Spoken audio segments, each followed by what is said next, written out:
Welcome to study कर। दोस्तों आज हम डिस्कस करेंगे 31 अगस्त 2024 के मोस्ट इंपॉर्टेंट करंट अफेयर्स के क्वेश्चन। तो आप इस पूरे लेक्चर को बहुत ही ध्यान से लास्ट तक जरूर देखिएगा। पहला और इंपॉर्टेंट क्वेश्चन है, पेरिस पैरालंपिक गेम्स 2024 में अबनी लेखरा ने कौन सा मेडल जीता है? आंसर हो जाएगा इसका गोल्ड मेडल। तो देखिए दोस्तों, फ्रांस की राजधानी पेरिस में पैरालंपिक गेम्स 2024 शुरू हो गए हैं और भारत को मेडल आना भी शुरू हो गए हैं। तो पहला मेडल दिलाया है अबनी लेखरा ने। तो अबनी लेखरा ने women's 10 metre air rifle shooting की SH1 कैटेगरी में गोल्ड मेडल हासिल किया है और उन्होंने पैरालंपिक रिकॉर्ड बनाया है। उनका स्कोर कितना रहा है? 249.7। इस प्रकार से अबनी लेखरा पैरालंपिक खेलों के इतिहास में 2 गोल्ड मेडल जीतने वाली पहली भारतीय महिला एथलीट बन गई हैं, क्योंकि उन्होंने टोक्यो पैरालंपिक 2020 के अंदर भी गोल्ड मेडल जीता था और अब 2024 के अंदर भी उन्होंने गोल्ड मेडल हासिल कर लिया है। इस प्रकार से आपको याद रखना है कि वह 2 लगातार पैरालंपिक में गोल्ड मेडल जीतने वाली पहली भारतीय महिला एथलीट बन गई हैं। ये पॉइंट भी आप नोट कर लें। देखिए दोस्तों, जिस इवेंट में अबनी लेखरा ने हिस्सा लिया था उसी इवेंट में भारत की मोना अग्रवाल ने भी हिस्सा लिया था। तो उन्होंने ब्रॉन्ज मेडल हासिल किया है 228.7 के स्कोर के साथ। तो ये है अबनी लेखरा और ये है मोना अग्रवाल। अबनी लेखरा और मोना अग्रवाल का संबंध राजस्थान राज्य से है। इस फैक्ट को भी आप नोट कर लें। टोक्यो पैरालंपिक 2020 के अंदर अबनी लेखरा ने गोल्ड मेडल जीता था। इसके अलावा उन्होंने ब्रॉन्ज मेडल भी जीता था, यानी 2020 में उन्होंने 2 मेडल जीते थे, एक गोल्ड और एक ब्रॉन्ज मेडल। पैरालंपिक गेम्स 2024 की बेसिक जानकारी डिस्कस कर लेते हैं। तो इस बार इसका 17वां एडिशन आयोजित किया जा रहा है और इसका आयोजन किया जाएगा 28 अगस्त से 8 सितंबर 2024 तक और इसका आयोजन फ्रांस की कैपिटल पेरिस में किया जा रहा है। मोटो क्या है इसका, यानी आदर्श वाक्य क्या है? Games wide open. कितने इवेंट आयोजित किए जाएंगे? 549 22 खेलों में। शुभंकर क्या है? पैरालंपिक फ्रीज, जो कि एक प्रकार की कैप है। पेरिस पैरालंपिक 2024 के अंदर भारत के 84 खिलाड़ियों ने हिस्सा लिया है। इस पॉइंट को भी आप याद रख लें और इसमें 32 महिला एथलीट शामिल हैं। पेरिस पैरालंपिक 2024 की जो ओपनिंग सेरेमनी हुई थी उसमें भारत के ध्वजवाहक कौन थे? सुमित अंतिल, जो कि भाला फेंक से संबंधित हैं, और भाग्यश्री यादव, जो कि शॉट पुट से संबंधित हैं। और पेरिस पैरालंपिक 2024 के लिए सेफ डे मिशन कौन बनाए गए हैं? सत्य प्रकाश सांगवान। भारत इस बार कितने खेलों में हिस्सा लेगा? 12 खेलों में हिस्सा लेगा। टोक्यो पैरालंपिक 2020 के अंदर भारत ने 19 मेडल हासिल किए थे, जिसमें 5 गोल्ड, 8 सिल्वर और 6 ब्रॉन्ज मेडल शामिल थे। तो ये भी काफी इंपॉर्टेंट फैक्ट हैं, इन्हें भी आप नोट कर लें। आप इस पूरे लेक्चर को बहुत ही ध्यान से लास्ट तक देखिएगा। लास्ट में आपसे क्वेश्चन पूछा जाएगा जिसका आंसर आपको कमेंट बॉक्स में बताना है। अगर आप चैनल पर पहली बार आए हैं तो सब्सक्राइब कर लें, बेल आइकन भी दबा लें, जिससे आपको समय पर सबसे पहले नोटिफिकेशन मिल सकेगा। आप हमारा व्हाट्सएप चैनल ज्वाइन कर सकते हैं, इसका लिंक डिस्क्रिप्शन बॉक्स में दिया गया है। इसके अलावा स्टडी कर का ऐप भी डाउनलोड कर सकते हैं, इसका भी लिंक आपको डिस्क्रिप्शन में मिल जाएगा। ऐप पर आपको paid course, e book, test series, daily current affairs की PDF, क्लास नोट और टेस्ट पास मिल जाएगा। अच्छा, टेस्ट पास में क्या है? तो भारत में जितने भी कॉम्पिटिटिव एग्जाम आयोजित किए जाते हैं उन सभी के लिए टेस्ट हैं। तो यहाँ पर आपको 3000 से अधिक टेस्ट मिल जाएंगे और ये बहुत ही कम कीमत पर आपको टेस्ट मिल जाएगा। इसकी वैलिडिटी 1 वर्ष की होगी, तो आप इसको प्राप्त कर सकते हैं ऐप पर जाकर। नेक्स्ट क्वेश्चन है, बिहार के CM नीतीश कुमार ने कहाँ खेल विश्वविद्यालय का उद्घाटन किया है? आंसर हो जाएगा राजगीर में। तो बिहार के CM नीतीश कुमार ने राजगीर में एक खेल यूनिवर्सिटी का उद्घाटन किया है। दोस्तों, राजगीर में आधुनिक खेल अकादमी, खेल परिसर और खेल विश्वविद्यालय का उद्घाटन किया गया है, यानी ये तीनों एक ही जगह पर स्थित हैं। खेल परिसर में एक हॉस्पिटल भी है जिसमें खिलाड़ियों को आने वाली चोटों का उपचार किया जाएगा, यानी कि अगर कभी खिलाड़ी घायल हो जाते हैं तो उनका उपचार भी वहां पर किया जा सकता है। और ये जो राजगीर खेल परिसर है इसमें 24 प्रकार के इंडोर और आउटडोर खेलों की मेजबानी की सुविधा है। इसके अलावा इस परिसर में एक खेल लाइब्रेरी की भी स्थापना की गई है। बात आई है बिहार की, तो बिहार से रिलेटेड कुछ इंपॉर्टेंट करंट अफेयर्स भी डिस्कस कर लेते हैं। तो बिहार सरकार ने अभी हाल ही में ये कहा है कि बिहार में जितने भी मंदिर, मठ और ट्रस्ट हैं उनका रजिस्ट्रेशन करवाना अनिवार्य होगा। CM नीतीश कुमार ने अभी हाल ही में ये ऐलान किया था कि 2025 में बगहा शहर को एक राजस्व जिला बनाया जाएगा। बिहार के नागी और नकटी अभ्यारण्य को अभी हाल ही में रामसर स्थल घोषित किया गया है और देश का पहला तांबे से बना बापू टावर पटना में बनाया गया है। दोस्तों, बिहार की बेसिक जानकारी भी डिस्कस कर लेते हैं। तो इसका गठन 22 मार्च 1912 को हुआ था, इसलिए बिहार दिवस भी 22 मार्च को मनाया जाता है। राजधानी क्या है? पटना। मुख्यमंत्री हैं नीतीश कुमार। गवर्नर हैं राजेंद्र विश्वनाथ अर्लेकर। विधानसभा की 243, विधान परिषद की 75, राज्यसभा की 16 और लोकसभा की 40 सीटें हैं। अगला क्वेश्चन है, धुली खेल किस देश का पहला WHO से मान्यता प्राप्त स्वस्थ शहर बना है? आंसर हो जाएगा नेपाल। तो दोस्तों, नेपाल का एक शहर है जिसका नाम है धुली खेल, तो उसको अभी हाल ही में WHO के द्वारा एक स्वस्थ शहर का दर्जा दिया गया है। इस प्रकार से यह नेपाल का पहला स्वस्थ शहर बना है और एशिया का दूसरा सबसे स्वस्थ शहर बना है। दोस्तों, आपको याद रखना है कि WHO के द्वारा ये जो दर्जा दिया गया है, इसके तहत उसे 5000 अमेरिकी डॉलर का पुरस्कार भी प्रदान किया जाएगा। दोस्तों, नेपाल की बेसिक जानकारी डिस्कस करते हैं। तो राजधानी क्या है इसकी? काठमांडू। राष्ट्रपति हैं रामचंद्र पौडेल। प्राइम मिनिस्टर हैं KP शर्मा ओली। करेंसी है नेपाली रुपया। सूर्य किरण अभ्यास भारत और नेपाल के बीच होता है। भारत के उत्तराखंड, उत्तर प्रदेश, बिहार, पश्चिम बंगाल और सिक्किम की सीमा नेपाल से लगती है। सेम सेक्स मैरिज रजिस्टर्ड करने वाला पहला दक्षिण एशियाई देश कौन है? नेपाल।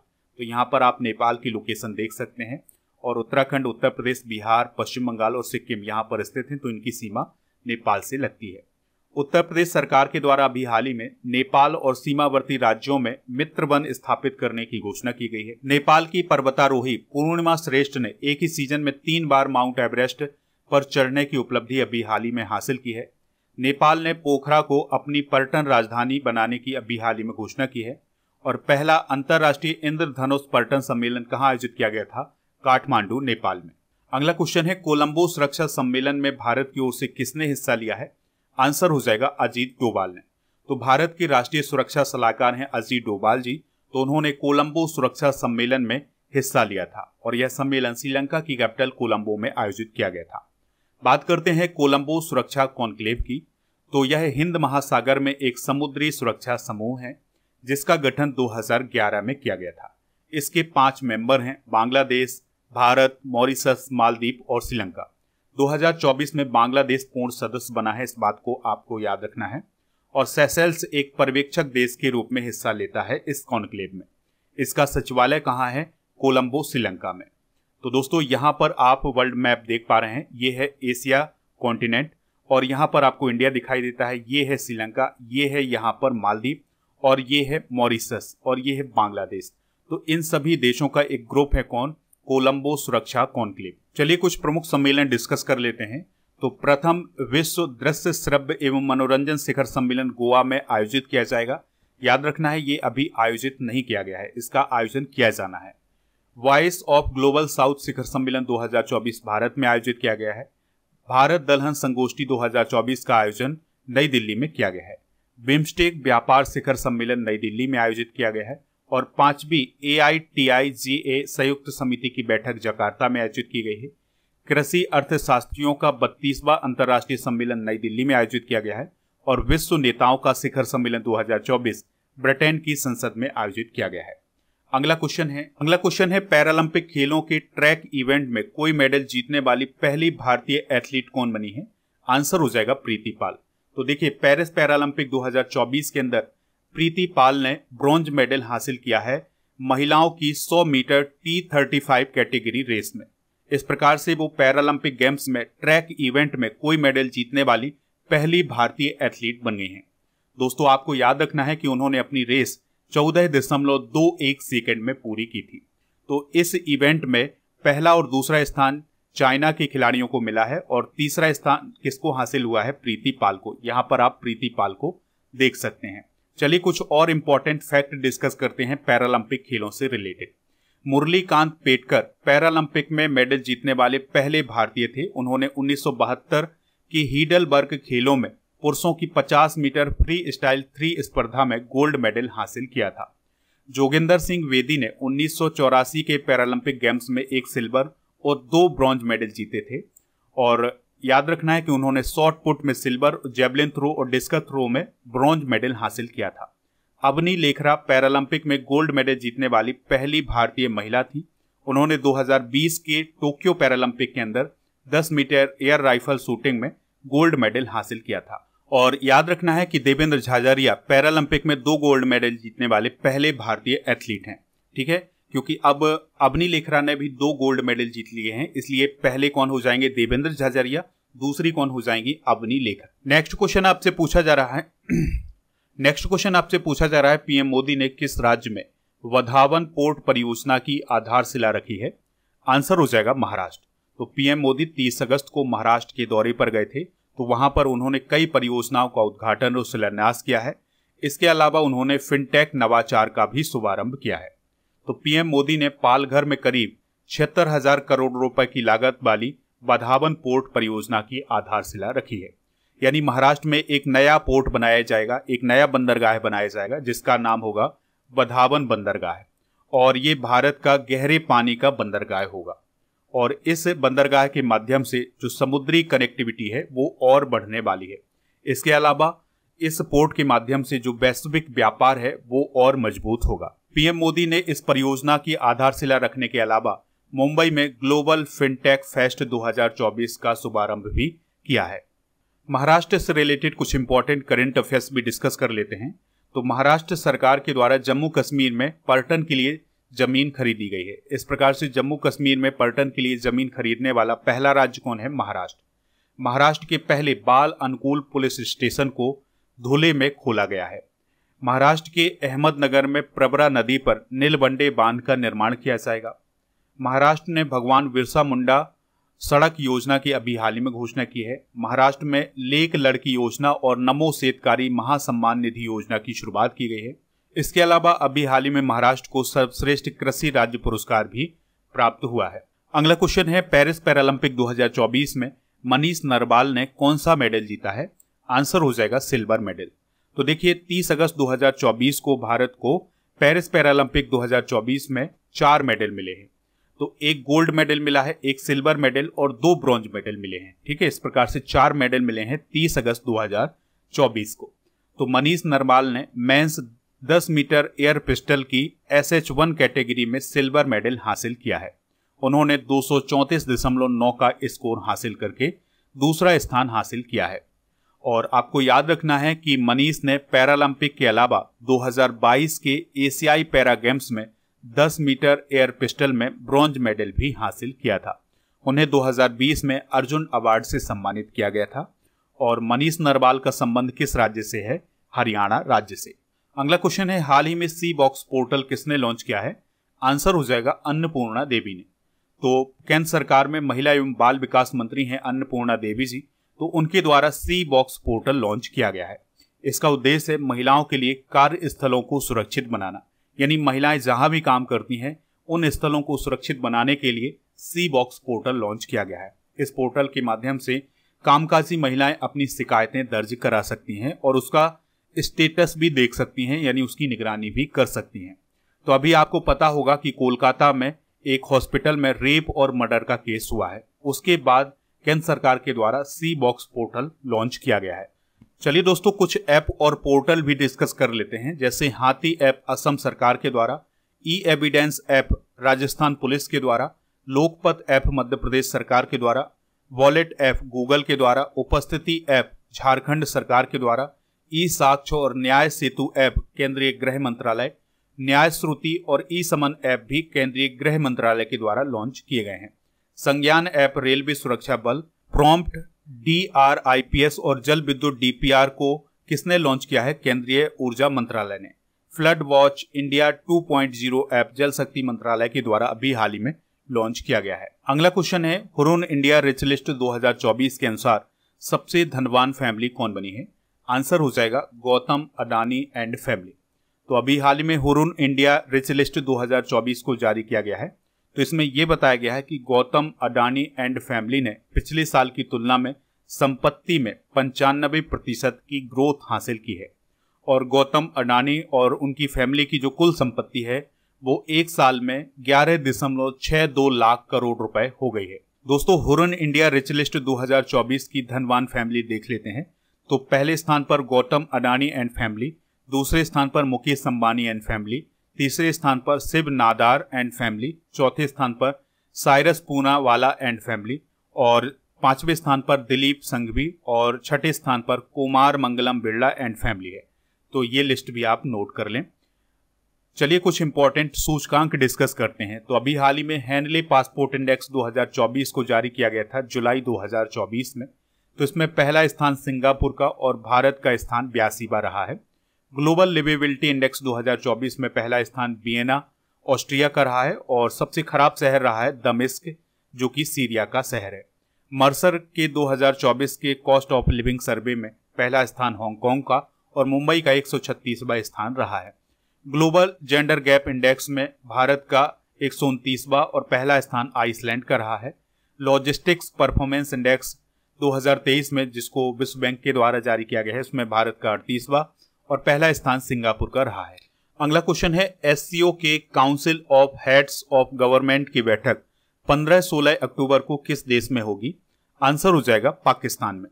तो दोस्तों एससीओ यानी संघाई कोऑपरेशन ऑर्गेनाइजेशन के council of heads of government की बैठक 15 और 16 अक्टूबर को इस्लामाबाद में होने वाली है और इसमें प्राइम मिनिस्टर मोदी जी को भी आमंत्रित किया गया है। हो सकता है कि प्राइम मिनिस्टर मोदी जी शामिल हो जाएं, लेकिन अभी जो 3 और 4 जुलाई को कजाकिस्तान में एससीओ समिट हुआ था उसमें पीएम मोदी जी शामिल नहीं हुए थे, उनकी जगह विदेश मंत्री एस जयशंकर जी शामिल हुए थे। ठीक है, तो अब आने वाले समय में देखिएगा कि क्या होता है कि पीएम मोदी जी इस मीटिंग में शामिल होते हैं या नहीं। बात करते हैं एससीओ की यानी संघाई कोऑपरेशन ऑर्गेनाइजेशन की। तो इसका गठन 15 जून 2001 को किया गया था। इसका मुख्यालय बीजिंग चाइना में है और यह एक पॉलिटिकल, इकोनॉमिकल और सिक्योरिटी ऑर्गेनाइजेशन है। और इसमें कौन कौन मेंबर हैं? रूस, China, Kazakhstan, Tajikistan, Kyrgyzstan, Uzbekistan, Bharat, Pakistan, Iran, Belarus. तो बेलारूस अभी 2024 में ही शामिल हुआ है। भारत और पाकिस्तान 2017 में शामिल हुए थे। दोस्तों एससीओ जनसंख्या के मामले में दुनिया का सबसे बड़ा क्षेत्रीय संगठन है जो लगभग 80% क्षेत्र को कवर करता है। एससीओ शिखर सम्मेलन 2024 का आयोजन कजाकिस्तान की कैपिटल अस्ताना में किया गया है। तो ये सभी फैक्ट आप नोट कर लें। दोस्तों ये थे आज के करंट अफेयर्स के क्वेश्चन। चलिए हम कल के करंट अफेयर्स के क्वेश्चन एक बार रिवाइज करते हैं।